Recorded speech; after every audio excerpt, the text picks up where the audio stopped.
এসছি ফ্যামিলি। জয় শ্রীকৃষ্ণ, রাধে রাধে বলে চলে এলাম আবার আমরা একটা নতুন সকালে। তো বন্ধুরা, সবাইকে জানাই গুড মর্নিং, শুভ সকাল। তার সাথে সবাইকে জানাই অনেক অনেক শুভেচ্ছা, অনেক অনেক অভিনন্দন। তো বন্ধুরা, সবাই কেমন আছো? আশা করি সবাই ভালো আছো। তো দেখো, রোজকার মতো চলে এলাম তোমাদের কাছে একটি আজকের গল্পটা সত্যি খুব দুঃখের গল্প। দেখো, দেখলে শুনলে বুঝতে পারবে। তো আবার সেই বাবার কষ্ট, সেই গল্পে ফিরে এলাম। দেখো কি অবস্থা, বাবা আজ দুটো খাবার জন্য গাড়ি মুছছে। তো ওখানে গিয়ে একটা সুন্দর ছেলের সাথে পরিচয় হলো। তো তবুও বাবার যে কষ্ট, অন্যজনের কষ্ট হয়, তবু নিজেদের সন্তানদের কোনো কষ্ট হয় না। কষ্ট যদি হতো তাহলে কি আর কষ্ট দিতে পারতো? তো এই নিয়ে আজকের গল্প তোমাদেরও নিশ্চয়ই ভালো লাগবে।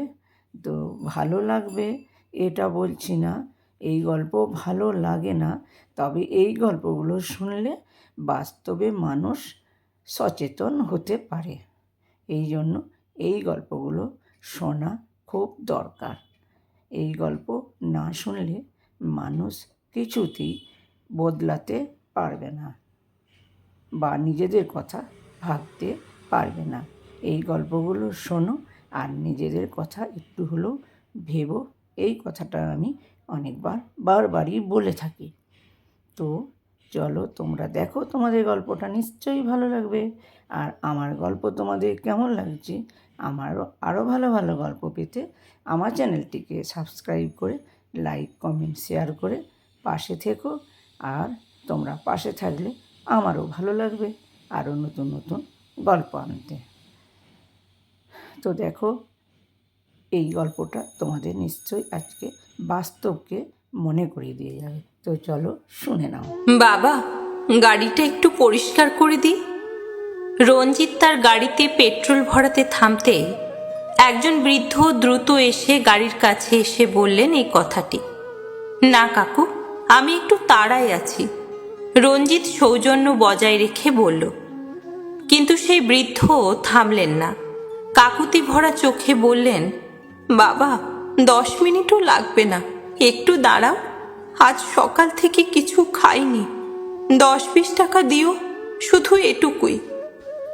বৃদ্ধের মুখের কথা আর অবস্থা দেখে রঞ্জিতের মন কেমন করে উঠল। কাকু, আমি আপনাকে কিছু টাকা দিচ্ছি, আপনি কিছু খেয়ে নিন, বলেই সে তার পকেট থেকে মানিব্যাগ বের করল। কিন্তু বৃদ্ধ তখনই মাথা নেড়ে বললেন, বাবা, আমি ভিক্ষা নিই না। কাকু, এটা ভিক্ষা নয়, আমি আপনাকে সম্মান করি, আপনি আমার বাবার মতো, আপনি কিছু খাননি শুনে আমি নিজে থেকেই দিচ্ছি। না বাবা, তুমি যাও, আমি অপেক্ষা করব, তুমি না হলেও কেউ একজন তো আমার পরিশ্রমের মূল্য দেবে। এই বলে সেই বৃদ্ধ আবার পিছনে ফিরে গেলেন।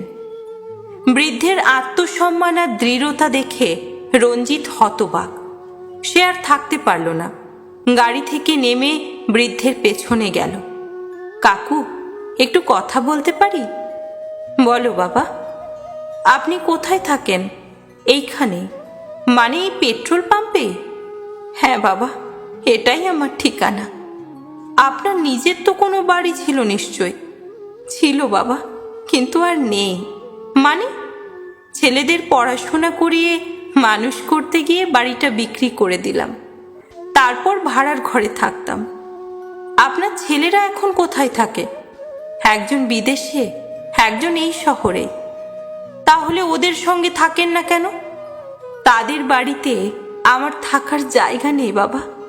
কিন্তু কাকু, আপনার ছেলেরা তো ভালো উপার্জন করে শুনে মনে হচ্ছে।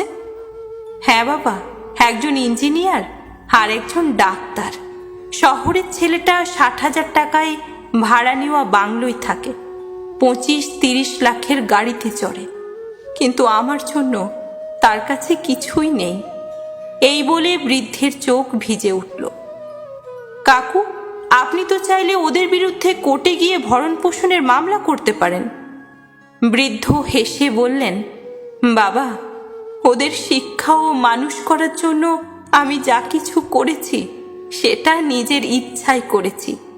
আজ আমি কোর্টে গিয়ে ওসব ফেরত পেলেও করব কি?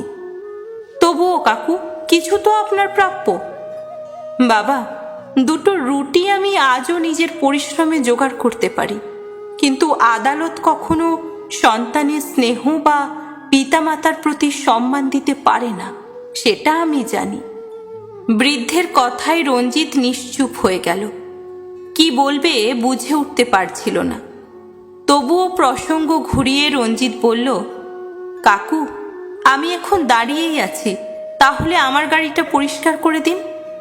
বৃদ্ধ সঙ্গে সঙ্গে হাতের গামছা দিয়ে গাড়ির ধুলো মুছে দিতে লাগলেন। কিন্তু তার জীবনে জমে থাকা ধুলো পরিষ্কার করতে না পেরে রঞ্জিত ভেতরে ভেতরে কাঁপছিল। সে ভাবছিল, একজন দরিদ্র বাবা নিজের সন্তানকে মানুষ করতে সব দিয়ে দেয়, কিন্তু সেই সন্তানগুলো পরিণত হয়ে বৃদ্ধ বাবা মায়ের দায়িত্ব নিতে চায় না। এই ভাবনার মধ্যে রঞ্জিত এক প্রস্তাব রাখল, কাকু, আমার গাড়ির শোরুম আছে, আপনি চাইলে সেখানে গাড়ি পরিষ্কারের কাজ করতে পারেন। বৃদ্ধ থেমে গেলেন। এক ঝলক তাকিয়ে মৃদু হেসে বললেন, বাবা, তুমি অনেক ভালো, কিন্তু আমার কারো দয়ার দরকার নেই। রঞ্জিত বৃদ্ধের হাত ধরে বলল, না কাকু, এটা দয়া নয়। আপনি সেখানে কাজ করবেন আর আপনার পরিশ্রমের বিনিময়ে টাকা পাবেন।